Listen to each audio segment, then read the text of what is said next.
We want to be free. We want to do what we want to do. We want to have a good time. And that's what we're going to do.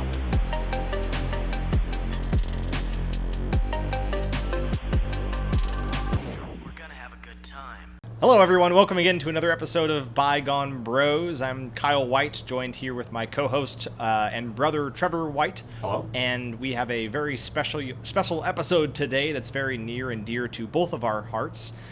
Trevor, would you like to introduce the topic for today? Absolutely. We're going to be talking about video stores. Videos. Video stores, VHS, DVD, Laserdisc, any other types that are out there we'll be covering. I think those were the big ones. Those are the big ones right there. So, yes, without further ado, let's talk about video stores. We're primarily focused on rental stores in this, I believe, not so much the purchasing, although there was an element of purchasing in video stores too. Mm-hmm. But Trevor, would you like to begin with some notable chains that you can think of? Yeah, I mean, the big one, number one with a bullet, is Blockbuster, but I gotta just say, I'm speaking strictly from secondhand information there, I don't think that we actually had any of those near where we lived growing up, did we? No, we had more video update and movie gallery. Movie gallery was a big one. Yep. And we had Hollywood Video / Game Crazy that, getting into the younger, getting into sort of more of, I guess, the pre-teen, kind of early teen years. I feel like Hollywood Video became more of the place we went over Video Update and Movie Gallery. There may have been a Blockbuster somewhere in our area, but I don't think it was, to us at least, nearly as popular as those other chains. Yeah, there were a couple of Hollywood Videos. Video Update became Movie Gallery. I don't know how wide of a chain that was. We're talking, small town Western Washington, thereabouts. So it seemed pretty put together, but they all had similar qualities. You've got rows of videos. You've got a wraparound shelves around the walls that have themed things seasonally or whatever the hot new releases were. There'd be concessions and some films for purchase up front by the cash registers, and everything else was kind of dealer's choice. Yep. All kinds of rows of films, walls of films, everywhere you looked, a big selection of entertainment. And I think for me, we'll kind of dig into this further throughout the episode, but even just that initial experience of stepping into a video rental store and just being able to survey the sheer volume of things to pick from that they had there, understanding that now with streaming, that's actually a pretty paltry count compared to what you can access now on the internet. Yep. But at the time, it was kind of like entering this wonderland of possibilities of all of these different stories and things that you could experience at your fingertips. Exactly. And lest we forget, there were independently owned and operated video stores. Legally speaking, I never was quite sure how that works, but people would just do it. And I remember like a gas station, I think, in town that had just a little section where you could just rent movies. And it's kind of almost more interesting that way because it's part of a larger operation, or it's something that a person could conceivably just do. It was a viable career path for a while, at least as a side gig, to run a video store. Mm-hmm. Yeah. I don't actually know how that works, or worked rather. I'm not sure if there's any places that are currently doing it. One of my favorite pieces of, I guess old by today's standards, but sort of a piece of kind of history that was set in the era of video rentals is the film Be Kind, Rewind. Yes. And Be Kind, Rewind, for some reason when you talked about indie video rental, that brought that film to mind for me. As kind of a love letter of the video rental era. And if I'm remembering correctly, in that case, it was something to do with kind of that issue of they didn't have access to certain films. So they just started making, the sweeted artificial versions of the movies. That would be pretty awesome if a person, maybe someone already has, but if somebody did that in real life where they created a video rental store, but everything in there was just sweeted versions of all of the films. Well, And I'm glad you brought that up. And that's part of what makes that movie so funny is they do that and then immediately legal action is taken against them. Yes. And they're trying to argue like parody or fair use or something. And it's very... And it's also funny because they're doing... the biggest parody they do is of Ghostbusters, and Sigourney Weaver is playing a character in the movie, which is clearly not an accident, but I just think that adds an extra layer of kind of... Because it's very... I don't want to say it's a grounded movie because the premise is that Jack Black's character gets like... I don't know, radioactive pee or something, and he destroys all these videotapes. So it's a silly movie, but it's very much about the joy of video stores, but also filmmaking. And I think that's part of it, too, is when you have this more tangible space, you can see yourself buying movies, but I think to a degree you can also see yourself being the kind of person who makes a movie that might be on a shelf like this someday. Yeah, it makes that bridge from recording something on a tape or some medium and then having it show up in a store. It makes it feel more, I guess, feasible, more physically reachable within reach compared to a streaming service where it just feels so detached from anything that you feel that you can produce and put on a platform. Well, and detached, but also the sheer volume of it. And we'll get to this in a little bit here, the similarities and differences and pros and cons relative to what we have now, but you put something on YouTube, there's a billion other videos that just came up when you weren't looking, and what gets put where is at the whims of this algorithm that nobody is legally allowed to understand, if they even could. And in a video store, obviously there's a lot going on under the surface too, but at the end of the day, it's just up on the shelf, and the stuff that's up top or what's in the way it's displayed is much more intuitive and easier to understand for a consumer and for a business person setting these things up. And then when you go in there, you have things that you can recognize. It's not like Netflix where they are purposefully changing the thumbnails that are just the ugliest things you've ever seen on a weekly basis. And the covers change, movies come and go, but there is a consistency to it at the end of the day. Right, exactly. There's also the concept of staff picks that I sort of miss, even though I feel like I pretty seldom ever followed a staff member of a video rental store or gave that much weight. But curation and that personal touch of feeling like you were in a way kind of that you were part of a community, that and often it was members of your community who were working there and who were the staff that were picking things and going to video rental stores and seeing here's what other people I can see and interact with are recommending to me. You can have those in-person conversations about movies, talking to the staff. Have you seen this yet? What did you think about that? What do you recommend? On that very intimate, more personal level compared to streaming, which is totally detached from any sort of social interaction with others, and just also browsing the aisles and seeing other people bumping into other community members. Kind of that concept of finding community through common interests. And with streaming, you don't get that. Like, of course, you could invite people over and watch something on the internet, but you're not going to bump into somebody while you're browsing Netflix or Hulu or something. You're only going to just sort of be yourself, sitting alone, browsing endlessly. Yeah, which it's a different social dynamic, to be sure. Yeah. But as far as I guess modern streaming services go, I mean, to give them a fair shake.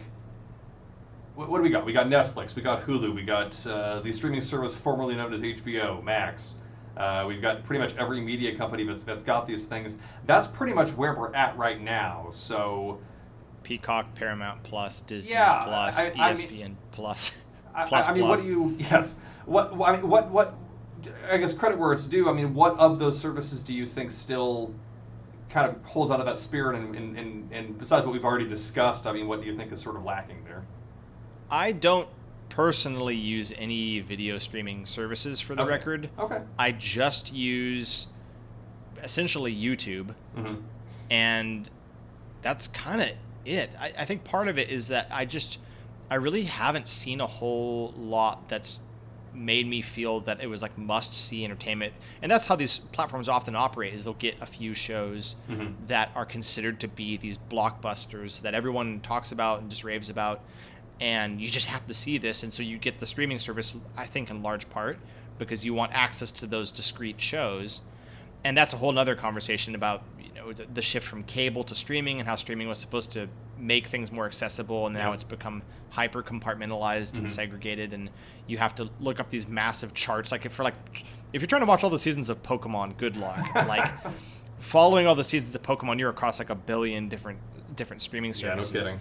So that whole thing has become kind of a nightmare, and there were previously shows on some of those services that I was really stoked to check out, and I'm sure there's ones now that I'm missing, but I don't know. I just really haven't felt the draw, and I think it's because I'm enjoying, maybe at my age now, maybe as a kid or when I was younger or something, I would have had a different perspective, but now, like, I enjoy experiencing film and really even television shows largely, well, I guess film on sort of either if I can rent it, on a per film basis, and really seeing things in theaters. Like the theater experience, that's another subject. Of course. Yeah, but the theater experience I still love for a number of reasons. But I don't know, I just really haven't felt the pull towards what streaming offers anymore. Yeah. What about you? That's fair. I mean, I think that they have potential. I think the flip side of the physical aspect of video is when that was the only way or the predominant way that you make things and share things. If whoever was holding the bag, so to speak, decided that something was not worth the money to print on a tape and put in the case and whatever, it just wouldn't get made.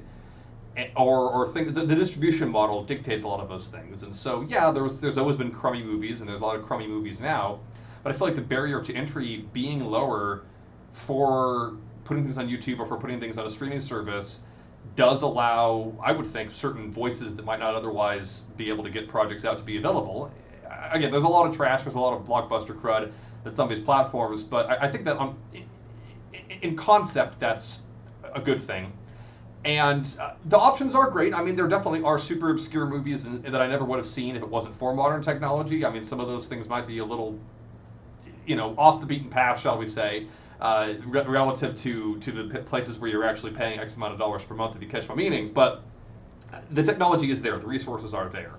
And when you know what you're looking for and you're not just getting overwhelmed, the modern version of just aimlessly flipping channels where you're going through your streaming service, just scrolling until the app glitches out. I can't count how many times I've been there. And I myself have tried to slim down, but I've still got a few on the side, if only because I get discounts from my phone plan. I think with Verizon, you get Peacock, you get some Peacock. You used to get all Peacock, and then they started taking away the good stuff, which irritated me, to your point. But yeah, no, I think that it has value, especially I would say for episodic storytelling. That's true. Because you mentioned Pokemon episodes, and that's fair enough, but I remember kind of the other side of that back in the day. They would make just episodes, individual, you'd get like 2 episodes of Pokemon per VHS tape, that's about all they could fit on there. And they just didn't make all of them. They would just pick some of them, like the good ones, I guess, and put them out on tapes. And other shows would do this at the time too, like The Simpsons and I think The X-Files. If you ever go back and look at a box set of VHS tapes, you got to get a flatbed trailer to get a season of a show out of your house. I mean, it's unsustainable, and I like that is true. And I like episodic storytelling. I think these services can do that really well, and yeah, it's a more efficient way to convey large amounts of storytelling. Again, a lot of bad shows, a lot of bad miniseries, but the good ones, I don't think it would have been possible to release them like that back in the day. Yeah, no, that's true, and that's still a problem. I know that Best Buy actually just started to phase out their physical media sales this year. Oh, that stressed me out bad. And that's really unfortunate, but I will say that some of those shows, like there was an anime I was looking just to see out of curiosity if they had them on DVD, and yeah, it was like, I think for some of them it was like half of a season. It was this weird thing where like it wasn't even an entire season for some of it, and they were really expensive. So I mean, the frustration of finding them all, but also the cost of getting them all was a real problem. So yeah, that is true for episodic stuff and foreign media. And foreign media. Yeah, so those are positives. I definitely don't want to say that it's all negative. Yeah. But I don't know. I guess maybe I'm also just not as interested in a lot of the television shows, and I'm more interested in films. That's fair. That's fair. And I think the other thing too is, as far as physical stuff goes, the closest we've probably got to that model that's like mainstream-ish is Redbox and whatever variants of that. I know that's a brand name, but I just kind of started using that to refer to those things. I have used those maybe twice in my life. What about you? I don't know if I've ever used it myself. I think I've gone maybe with you or somebody and like recommended picking something, but it just I think I just have that perhaps unfair association of them being kind of scuzzy, sort of almost gas station, convenience store, kind of like, well, it's sort of the poor man's experience of experiencing entertainment. It's like you couldn't get the movie ticket, you couldn't buy the DVD of the film, you don't have the streaming service, so this is like your worst case scenario for getting access to this media. Yeah, I think they're just pretty much, I mean, I think they're kind of a half measure. I usually will only see them near like the checkout kiosks in a grocery store, like a chain grocery store, like a Safeway or a Walmart or something. It's just a space filler by the claw machines and the ATMs. Because if it's on streaming, I mean, the physical thing is great, but I'm not owning it when I do that. It doesn't come in its own case. It's kind of this Spartan little plastic thing. There's no aesthetic value to it. There's no dedicated location that you're going to, or when you return it or pick it up, you can like browse some other things. I mean, like we were talking about, I mean, it's not the physical media is an important part of it, the tangibility, the discreteness of it. But it's also the location. If it's just this thing where you're doing it's all digital, you're interacting with it as if it were a streaming service essentially until it spits the thing out, and then you got to go return it. So it's kind of all the downsides of a video store, which we'll kind of maybe talk about that a little bit here, but without really any of the benefits of it, aside from just temporarily having a physical disc. And this was starting to happen back when there were video stores, because I remember they started making video store only versions of videos, because DVDs, and they still do, but this isn't really a thing anyone cares about anymore. They used to have tons of special features, and to try to. Let's not forget though that Netflix started as a mail-based rental service where you would get the discs through mail, through snail mail, and you had to make sure that you mailed it back in time. We never participated in that, as far as I can recall, but I remember knowing some people who did, and so there was that, and Netflix, of course, led the drive towards streaming services, but they also, I think, in that sense, started to contribute to the downfall of video rental places, because people decided, as we often do, and I think much to our own detriment, that convenience was worth sacrificing all of the other positives, because it was very convenient to just be like, I want to rent this, pick it, and it shows up at my house. And that's the proto streaming model, is you don't go anywhere to get your media, it just comes to you. And that's where we are now.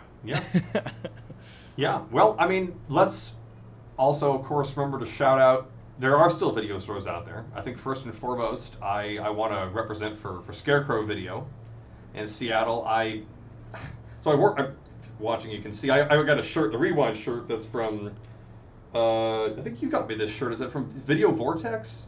That's Video Vortex. Video Vortex, okay. But I have some Scarecrow shirts because I am a capital M member there. On a particular tier, and just basically, for people that don't know, they're in Seattle, they're in the University of Washington District in Seattle, and they are, I think, maybe like the largest independently owned and operated video store in the world or the United States. I think so. I mean, they certainly, when you walk in there, it looks that way. It's massive. Yeah, they're great. I think they're a nonprofit or a not-for-profits, and when I was going to the University of Washington myself way back when, I had so many great experiences there. They have a staff that clearly just loves this stuff. There's all this fun art. They're always creating these unique sections that are based around different themes or different super specific subgenres of horror, or you can look by director. There is a computer directory that you can look through, but it's very utilitarian and old school, which is great. They got snacks, they got merch, they'll put on themed events, they'll shout out local filmmakers. I can't speak highly enough of it. I mean, if you love movies at all and you happen to be in the same time zone as this place, you owe it to yourself to check it out. And it's not just that they have a big volume of movies. It's really almost like you're going into a museum. They have basically any film you can think of. If you have something really obscure that you can't find anywhere else, they probably have it. And some of the stuff is so rare that you basically have to, I think you either pay more, and or you almost take out like an insurance or something if you rent certain pieces of media, because it's like, we have one copy of this and it's so hard to find. Yeah. So take good care of it. Exactly. I want to say like they had like a DVD, or they had a copy of Akira in there once that was like $100 to rent, and there were all these stipulations. And I guess you just hope the only person who's going to do that has enough sense to not mess with it. Yeah. But yeah, no, it was great because you could go there and see new mainstream stuff that you just wanted to check out. Or you could watch something super obscure, and just I would just hear about things from friends and whatever, and I'm like, I can't find this movie, and then I would go to Scarecrow when they would have it, and more recently, kind of a neat feature again, just for I guess patrons, to use modern parlance, the particular membership tier that I'm at, I was able to curate a shelf. Speaking of curation, I was able to put up a shelf of what I called spectacular films, which is just movies that I think are vivacious or energetic in some way. Mostly action films, but some fantasy films and some other things as well. And that was just a real joy. I mean, I liked that they had that option. I mean, it was obviously for my dime, but I'm happy to give them that dime. So I really enjoyed that. And there are other places in the area too. There's, I think, Olympia. To my point earlier about small sections of stores, it's a record store. The name escapes me, but they have a section in the back where you can be a member and rent movies. And I must imagine there are comparable programs at other places like that, especially in those kinds of communities where there's a really thriving arts culture. Mm-hmm. Yeah, I think down in Astoria, home of the Goonies, there's a video rental store that I saw last time I was in Astoria. So there's a few stragglers that are out there, and I really do wish them the best. Scarecrow Video is of course, I'm in the Seattle area, so that's pretty close to where I live, and I try to support them as I can. And just a wonderful place to visit. I truly hope they never go away. Yeah. All of you out there, please donate to Scarecrow Video. They did not sponsor this video, but I wish they would. But yeah, they're a great group over there. But speaking of Oregon, I believe is that not where the last Blockbuster is? I believe in Bend, Oregon, if I'm not mistaken. And yes, I believe it is, to my knowledge, still operating as a video rental store. I think that people can even rent it as like an Airbnb and stay the night in the Blockbuster as sort of an overnight. But I think the stipulation is you have to actually like live in Bend, Oregon or something. That's fair. They have lines around the block from people. Yeah, logistically, I get it. I get having it be exclusive. Yeah. But I would like to visit there someday. I've actually not done that pilgrimage, and it'd be fun for us to go down there at some point. I don't know if I'd rent something because it'd be maybe a little tricky to return. Yeah. But but it would be cool to at least visit. And it is interesting. Beyond that, I feel like people seem to have the most nostalgia for Blockbuster specifically, and there's this sort of lasting power it's had with people. I feel like I see people wearing like T-shirts or like certain things that are still sporting the logo, and maybe in some form they still. I don't know who owns Blockbuster, but they seem to be profiting. Yeah, I mean, the from that brand memory. itself, someone owns the brand. I mean, we're kind of putting on our legal hats here, but the intellectual property associated with Blockbuster is still a thing. It's just they decided, perhaps prudently, that there's no money in doing that anymore. But there was a game, there was like a party game that was a Blockbuster. It was like movie trivia or something. I think we might have gotten that for somebody for Christmas once in our family. Yeah, it's pretty fun. And then there was that I guess sitcom was the word for it on Netflix that was about the last Blockbuster, which is like this fictionalized workplace comedy about working there, which is like, oh yeah, other people have already made this joke, but that's just like taking a photo of the corpse of the guy that you shot. I mean, Netflix making a show based off a live Blockbuster, but fortunately it tanked as far as I know, so what goes around comes around. Yeah, I remember seeing that and being very uncomfortable about that. It's like, I don't know. But so we talked around, general things that were cool about video stores, the look of them, the feel of them, what they have for sale. Any particular memories of notable trips, notable movies or movie covers that you saw or got there? I know that we made sort of a family routine out of getting like pizza and renting things at Hollywood Video. Yeah. And I have fond memories of that. For some reason, I don't have as many specific memories of what we rented. I know popular things included like Simpsons and SpongeBob episode compilations. Yeah. I think we rented UHF multiple times. Goosebumps, was big. Yep. Renting compilations of Goosebumps episodes. What are some things that you can remember that were so popular picks? I definitely, specific films, it would just kind of all wash together, I think, with the things that we bought. For me, who's kind of grown to be a little bit more into this stuff, walking with trepidation through the horror aisle, because yes, because I had to really avert my gaze. Yeah, that is true. There are certain covers that are like burned into my memory of. I think there was like one that was like, you'll have to help me remember the names of some of these if you know, but like, let's hear it. There was one that was like a skull, but it sort of had like human eyes, almost like a woman's face, but it was also a skull. That might be Evil Dead 2? Maybe, yeah. There was like a creepy guy who looked like his skin was being like stretched back over his face. Oh, that's probably Brain Dead. Possibly. Yeah. Again, you're more of the horror buff than me. I definitely remember seeing the cover for Human Centipede and then having it explained to me by a classmate in high school. And that film permanently has traumatized me, and I've never even seen it. I've just seen the movie cover and had somebody explain the synopsis, and I was I will never unsee this. That's very much a guy explains it to you like over lunch during 8th grade type movie. I remember exactly where I was sitting. Yeah, it was just like, thank you. Yeah, thank you for that. The one for me, and even as a horror fan myself, this is one that I still have not quite had the stomach to watch, is I think it's Dead Alive or Brain Dead, Peter Jackson horror movie, where it's like the woman of like pulling her mouth apart and there's a little skull inside of it. That one always really upset me, and a lot of like the holographic covers where it would be like, I think there was a Jack Frost like evil killer snowman movie, and when you look at it from the right angle, like it changes from a happy snowman to an evil snowman. Yep. But the thing is, and again, that's something, it was more common with those kinds of movies because I used the word spectacle earlier, they were so much about like just get your attention on the shelf. In your face. And again, the way that you sell and present art dictates a lot about the kind of art and the way that you present it. And back then, you had a big old, relatively big movie case on a shelf that a person could get up to and hold. So there was this detailed art and this provocative art, especially on genre films like sci-fi and horror, that would make someone in a video store, but also in a video rental store, to pick it up and go, what is this? Yeah. And there's not as much of an incentive to do that anymore on a streaming service, to go back to that topic, because everything is so curated, they know what you want to watch. And all that it takes is the name. It's all search engine optimization and keywords. The art is less important. If you look at the average thumbnail or the average poster on these websites, it's just a random picture of, I don't know, Woody Harrelson or something. It's not it's not ugly, but it's not attention grabbing.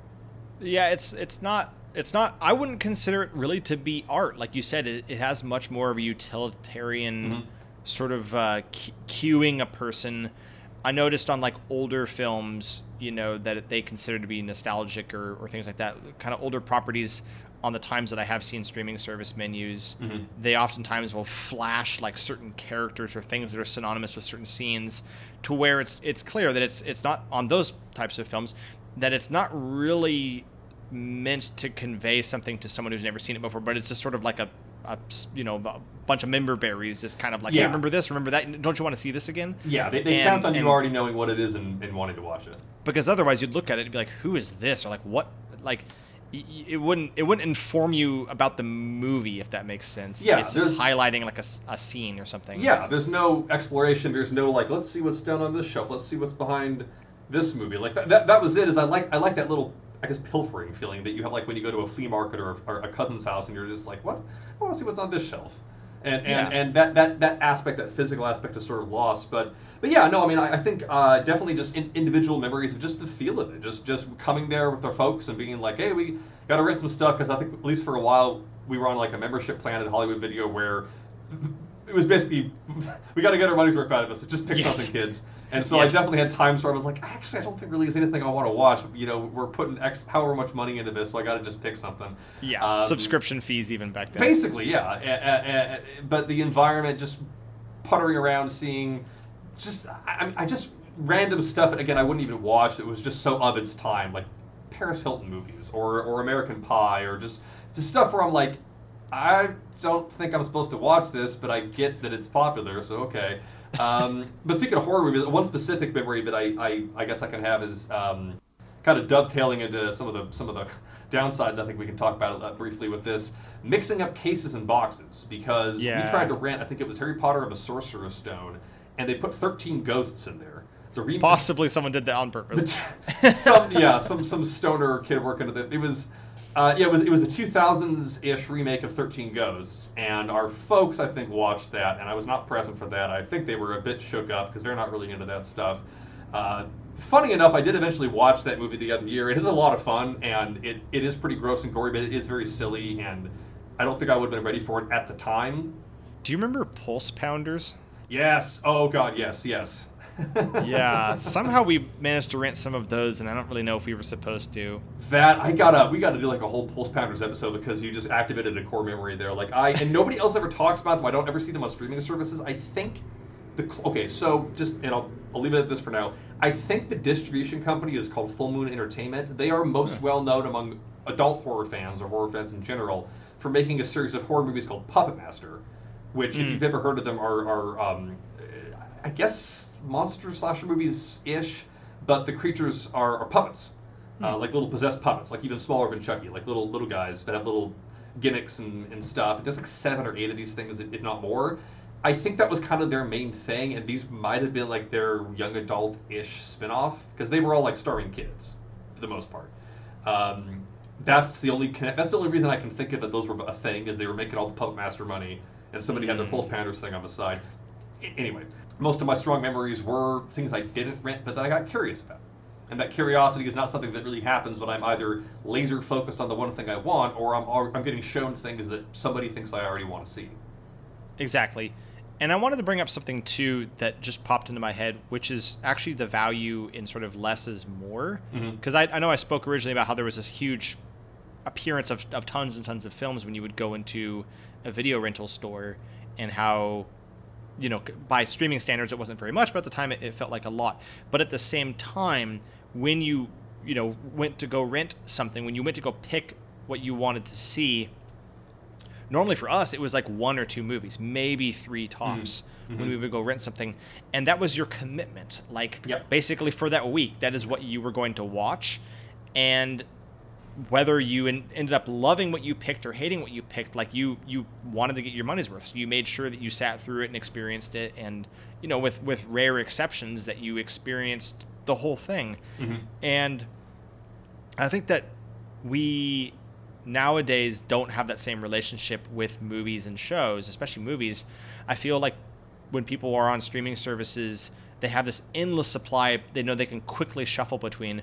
And if something doesn't immediately get them in the first 30 seconds, then they're just on to the next thing. There's, again, coming back to that issue of attention span, I don't think people appreciate the media that they have, or at least give it a fair chance, because it's like, well, this isn't very interesting, or, I'm going to go to the next one. And it's there's this rapid turnover. And I don't know, like some of the movies that like some of these things like Pulse Pounders, like I don't think I would ever engage with Pulse Pounders on a streaming service, and if I did, I'd watch like the first 10 seconds and be like, oh, this is stupid, and go on to something else. But when you rent Pulse Pounders and it's like the only thing that you got for that week, it's like, well, I guess this is what I'll be watching. I guess my pulse is gonna be pounding. My pulse is gonna be pounded, and that like stuck with me, and like I can remember that experience, even if I don't remember the details of the particular films. Like that stuck in my head. And I don't know if I could say the same for a lot of streaming stuff that you're just rapidly swapping between, and you're not breaking down into those limited experiences. And then if you make it a double feature, then because you pick those 2 movies, it feels even more kind of significant. I think probably one of the greatest double features we ever did for movie rentals. I think you were in the room. Step Brothers and the James McAvoy action movie Wanted. Yes. That was the most out-of-pocket double feature, and just both obscene in different ways, but a real delight. And the most insane coincidence of all time, both of them have the song Conte Partido in them. Right, yeah. I just don't even, the universe, I don't know, something. But yeah, it's, just to kind of not have the rose-tinted glasses on entirely before we kind of put a bow on things here, I think it's fair to acknowledge there were some issues, some shortcomings with video stores. I think a lot of ways they made their money was not just the cost of them, but banking on people not returning or rewinding videos, getting slapped with fees and stuff. Again, our folks were the one foot in the bill for that, so we'd never have to feel that. But I think stuff happens. People get busy. That's frustrating. Rental plan obligations. Again, we had that before. If you get into something like that, it starts feeling like a chore to get a movie. We already talked about misfiling movies. And at the end of the day, Blockbuster has a certain level of cachet, but a lot of those indie video stores, they were getting crowded out by stuff like that. They were kind of the Walmart of video stores. They were popping up all over the place, and that was really preventing people from being able to put their own spin on things. So it's easy to kind of look back on it fondly as this uniform thing, but if you happened to have or happened to run a video store that had a little more of its own flavor to it, you see that big sign around the street, can't imagine it felt too good. Yeah, well, and just to add on a few negatives, so I'm trying to be objective here about it. Definitely the things you mentioned, the rewinding thing is so hilarious now in retrospect that we actually had a dedicated machine that was considered an advancement because you could put the VHS tape into this little thingy, close the lid, and it would rewind it much, much faster. And that was considered a worthy thing to do, is take your VHS out of your VHS player, put it into this device, and it'll rewind so much faster, so it's easier to get it ready to return, or for the next viewing if it was one that you owned yourself. So that was ridiculous. Streaming, one of the things I don't like about streaming is the issues of buffering and internet quality. I like to have my media experience as cleanly and seamlessly as possible because it's important to my experience, especially something I'm seeing for the first time. But with VHS and DVD, you could have damaged tapes, scratched discs. We had that quite a few times. Discs. And at that point, because with the internet, if your service is cruddy, then you don't always know what's going to happen, but sometimes you wait or you stop downloading stuff and it goes away. With a disc, it's like, well, there's an upper limit on my ability to do anything about this. Like, I can't get out a toothbrush. They have those head cleaner things for at a certain point, it's like, okay, well, I guess I just got to return this. Hope that they comp me the next one. And you have to physically go back to where that other place is instead of flipping over to another movie. So that aspect of it, the more analog aspect, definitely a stressor at the time. Yeah, absolutely. And sometimes it was very difficult to find the movie you wanted to find because someone put it in the wrong spot or someone else checked it out. Let's not forget. Well, that's it. People can check things out, and then it's like, well, you're out of luck because somebody else got the copy. Yeah, because the super popular movies that have tons of copies, but if it's some niche thing or it's kind of in the middle range, they'd have 2 or 3, and it's like, son of a, come here and try to find this thing. And the video game store too. I mean, we talked about Game Crazy a little bit. Other video stores would also rent video games. If you're trying to rent a video game or trying to buy a video game, and you're not right in line, I remember getting super frustrated when I was trying to get Pikmin 2 or something like that, and they were all gone, and I was just like, yeah. Maybe we'll do an episode on Game Crazy or video game rentals at some point or something too, because that was its own nostalgic experience for sure. No doubt. So just to kind of put a bow on things, that'd be a bow made out of mangled tape from a VHS that there you go. got pulled out of his machine too fast or something. Metaphors just as mangled. So video stores. I mean, we've talked about kind of what we like about them, what they mean to us. What do you think they mean to society? Essentially, what do you think is the cultural value there that we could get back in touch with?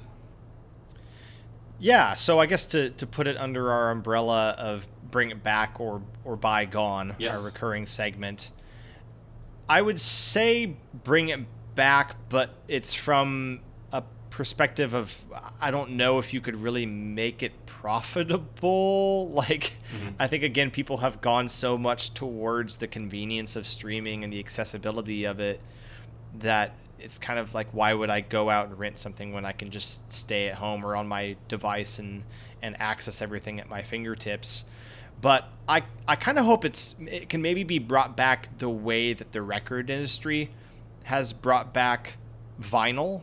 Yeah. And that is an antiquated form of enjoying music, but there is a real community around it. Now, you're not renting your vinyls, you're purchasing them. So maybe it's video buying of physical media and also offering rentals if people would be interested in that as well.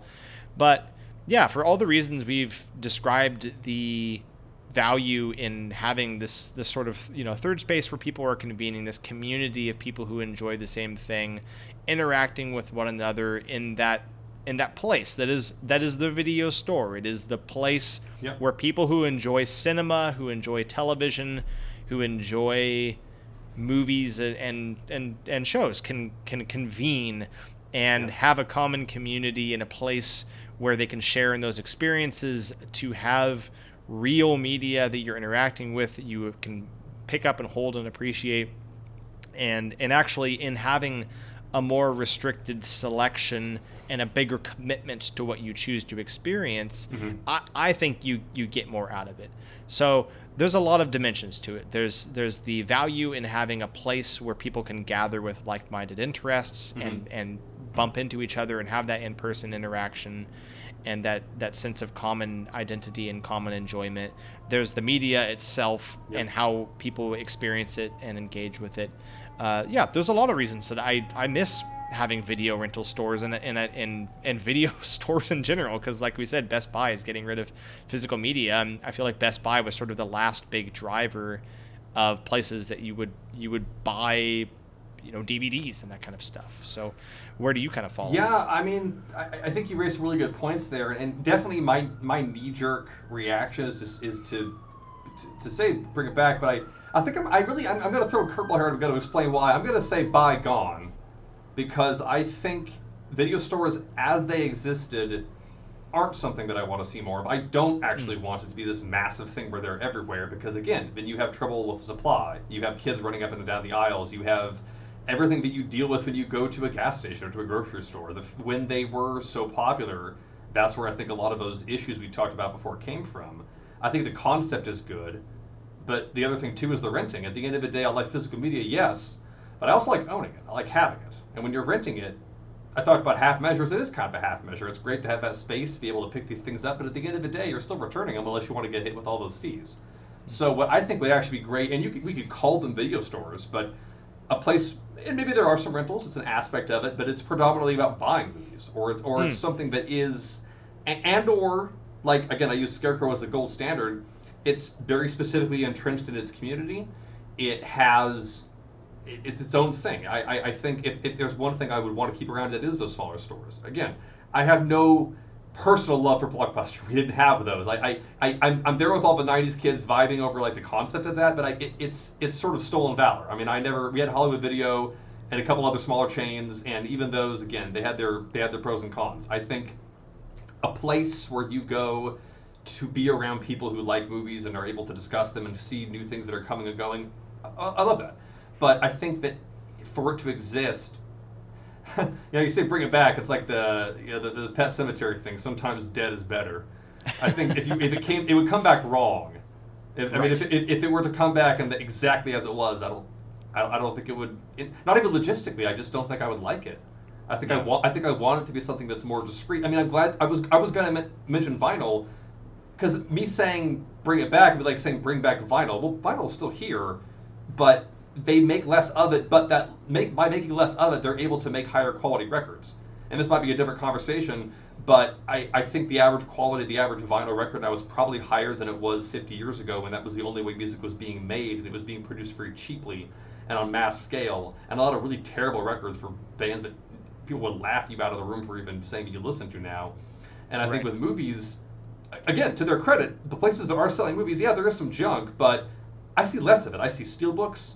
I see really cool box sets, and that's really only made possible when they know, for better or worse, that it's more of a niche thing.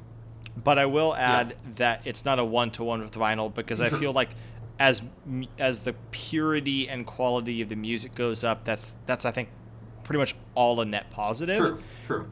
With film, it's a little bit different, because I think a lot of the visual aspects of film actually benefit from being of more of, I think, the era in which they were filmed. Now, you can do some upscaling in terms of it making it kind of an HD or a Blu-ray or something like that, and that's, I think, largely I'm fine with that.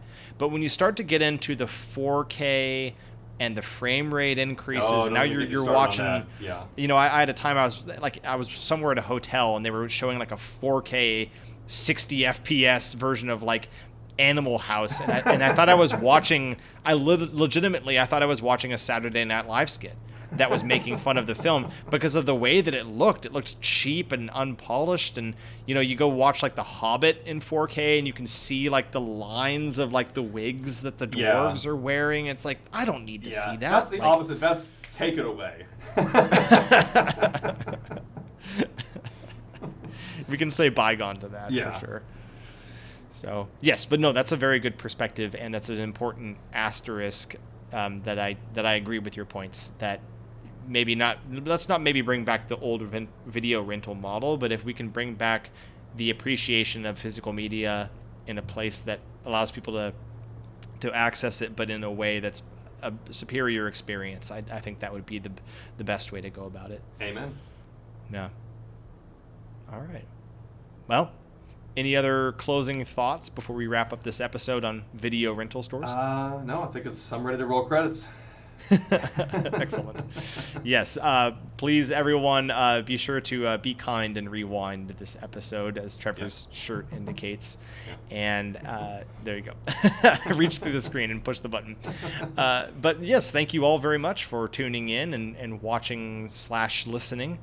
We'll be back again with another episode here soon. And I have been your co-host, Kyle White. And I'm Trevor White. And we are the Bygone Bros. Bye.